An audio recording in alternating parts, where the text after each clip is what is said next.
cianyu ithuĩ tũrĩ Ngai ũrĩa ũtahootagwo ithuĩ tũrĩ Ngai mwene ũhootani ithuĩ tũtiũĩ kũhotwo nĩ takĩ ithuĩ tũtiũĩ kũhotwo nĩ takĩ ithuĩ tũrĩ Ngai ũrĩa ũtahootagwo ithuĩ tũrĩ Ngai mwene ũhootani ithuĩ tũtiũĩ kũhotwo nĩ takĩ ithuĩ tũtiũĩ kũhotwo nĩ takĩ. Shukrani mpenzi mtazamaji, karibu. Jina langu ni Daniel Geshohe. Nimekuja tena sababu ya Wakenya wenzetu ambao wako nchi za Waarabu. Ya kwanza ningetaka kuwasihi intercessors wote wa Dangic tuombe walioko Iraq. Kumekuwa na vita kati ya citizen na government ya Iraq na karibu wiki mbili hivi wamekuwa wamefungiwa internet, so kumekuwa hakuna communication, lakini vita kumeanza kurudi, mambo imeanza kurudi kwa hali ya kawaida. Although watu wetu wa Kenya wenzetu wamekuwa wakililia serikali ili waweze kusaidika watoke huko nchi ya Iraq. Wengi wanasema wamepigwa, wako na mashida, na lakini njia imesindikana, ambao wamekuwa wakijaribu jinsi ya watakavyorudi hapa nchi ya Kenya. Shinda zimekuwa mingi sababu watu ambao wengine wamemaliza contract, lakini njia za kurudi zimeshindikana sababu kunasemekana kuna pesa wanastahili kulipiwa walipiwangwi. So ningetaka pia kuwaomba agents ambao wanakuanga wakipeleka watu nchi za Waarabu, ni vizuri kufuatilia Wakenya wenzetu wakati wanamaliza contract, wanasaidika kurudi Kenya. Wengine wanakuwa wagonjwa na bado wanazuiliwa. Jameni, kuna jambo ambalo huwa linanikera sana. Inakuaje Wakenya kutoka Kenya inakuanga rahisi kusafiri, lakini kufika nchi za Middle East kurudi inakuanga ni shida? Ningetaka serikali pia itafute suluhu jinsi watu wetu watakavyokuwa wakitoka nchi ya Kenya kuelekea Gulf countries. Kunakuwa na mpangilio, sababu kunawezekanaje mtu akienda aonjeke bado anazuiliwa afanye kazi? Mtu atafanya kazi aje akiwa mgonjwa? Kama sasa kuna wengine walisafirishwa kwenda Qatar, wamerukishwa Qatar kuingia Saudi Arabia. Sasa kama mmoja alikuwa ananililia ako na ID ya Qatar, lakini amepelekwa Saudi Arabia. Sasa alikuwa ananiambia serikali inajua ako Qatar, lakini walipofikishwa Qatar wakarukishwa tena Saudi Arabia. Karibu wiki 3 hivi zimeisha.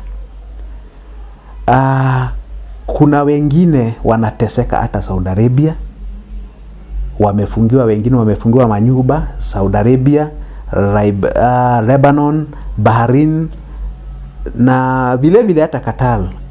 Kuna watu wamekuwa akililia serikali kuwasaidia.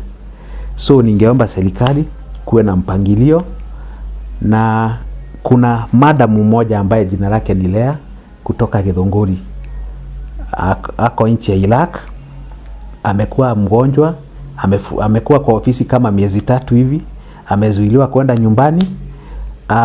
Alipopelekwa kwa hospitali huko Iraq, daktari alimpima na akaonekana anahitajika special treatment, na pia kukawa na mpangilio hapa Kenya wazazi wake wakitaka akuje ili apelekwe kwa hospitali, although sasa huko amezuiliwa.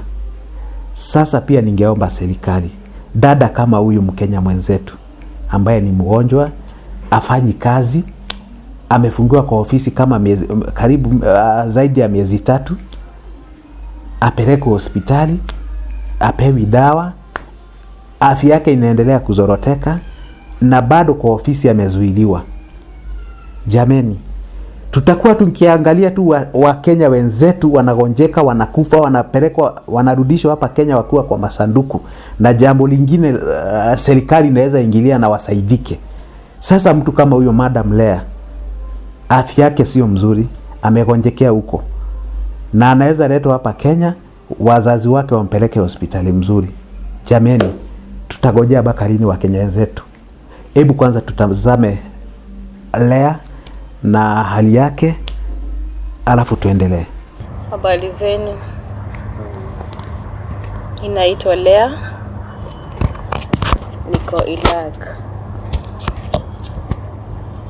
Nimetoka Kiambu Githunguri. Niko LEAH. Nilikuja LEAH last year, mwezi wa 3 ikianza.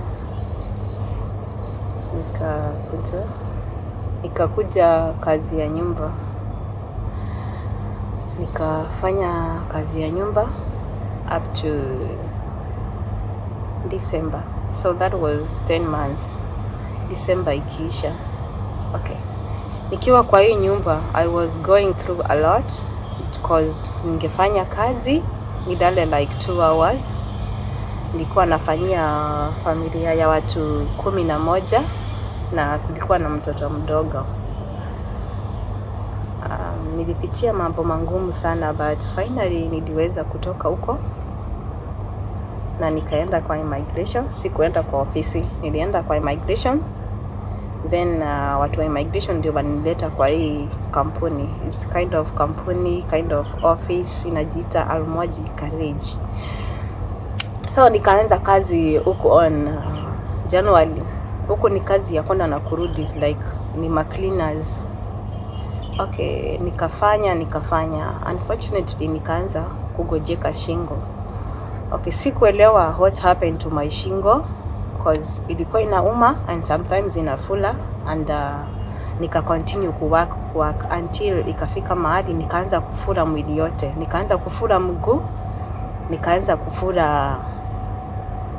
nikaanza kufura mpaka uso. Sometimes naamka napata nimefura uso. Ikabidi nisimame kazi. Venye nilisimama kazi, nikapelekwa hospitali. Daktari akanipatia, nitakupatia dawa za kuosha blada yako ya makojo. Then hizi dawa ukimaliza usiposikia vizuri, when you go back to your country, unaweza enda test ya kidney failures.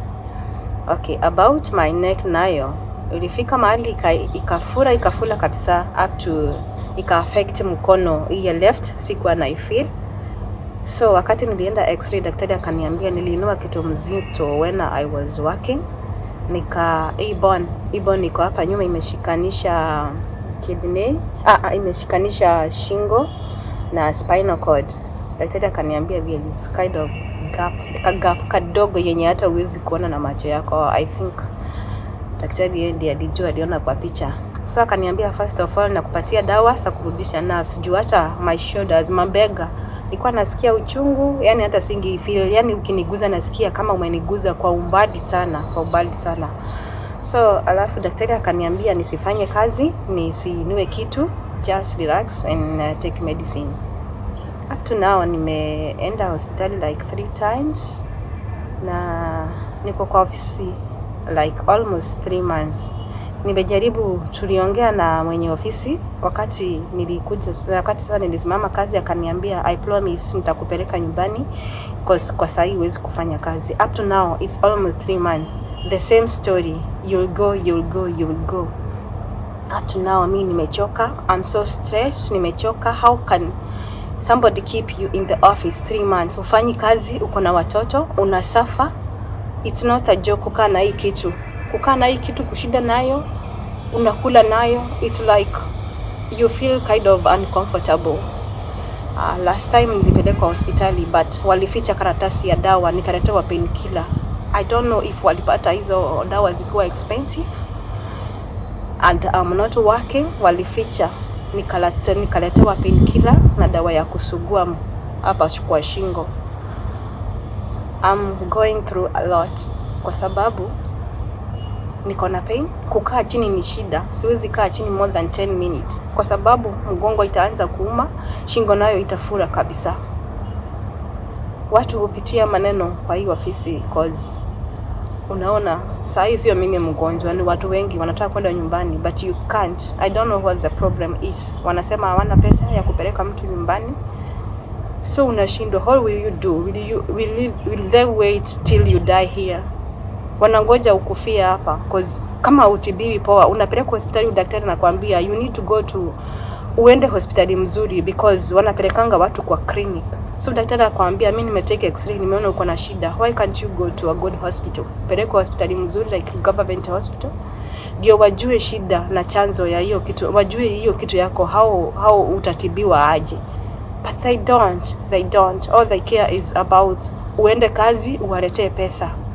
Hata kuchapo ukicheza unachapo kabisa, huko hawana huruma. They are very heartless, very very heartless. So watu wengi wanateseka hapa LEAH. I'm telling you, watu wengi wanateseka hapa LEAH. It's very easy ya kukuja hapa LEAH, lakini kutoka ni very hard, ni ngumu sana, ni ngumu.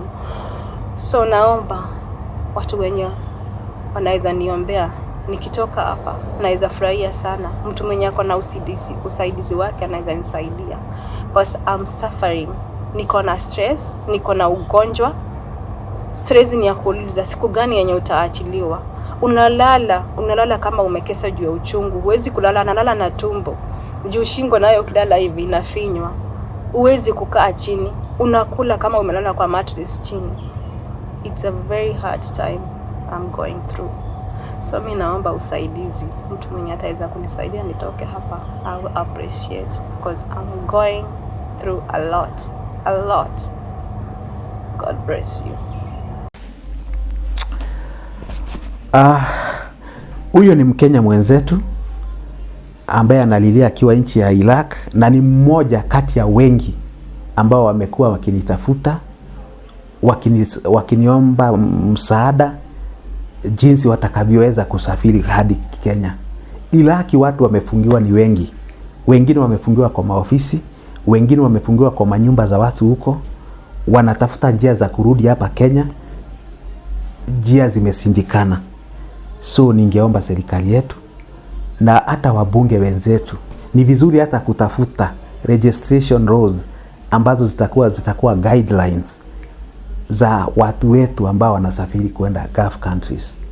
Wanafinyika, wanateseka, wanalala njaa, wengine wana complain kazi anafanya, in fact awalali, chakula wanapimiwa. Yani mambo mengine huwa inanikera sana. Wakenya wakikulilia wanasema njaa. Ameenda kazi, anafanya kazi, ananyimwa chakula, chai ya kunywi, akigonjeka hakuna dawa. Wengine wananiambianga ile dawa tu wanapewango huko ni Panado. Hata kama ni tumbo, Panado. Wapi Panado? Jameni, serikali, tutatazama tu Wakenya wenzetu wakiteseka, na ila hali kuna watu wengine ambao wanafaidika, wanapata pesa, wanauza Wakenya wenzetu, wanaachwa wakisaidika na pesa za damu ya mbaya watu wameuza kwenda nchi za Waarabu. Na serikali iwezi kuwa inafuatilia Wakenya wenzetu. Sijui tufanye nini, lakini ni vizuri tulilie serikali, Wakenya wenzetu wasaidike. Watu wanaumia jameni. Thank you.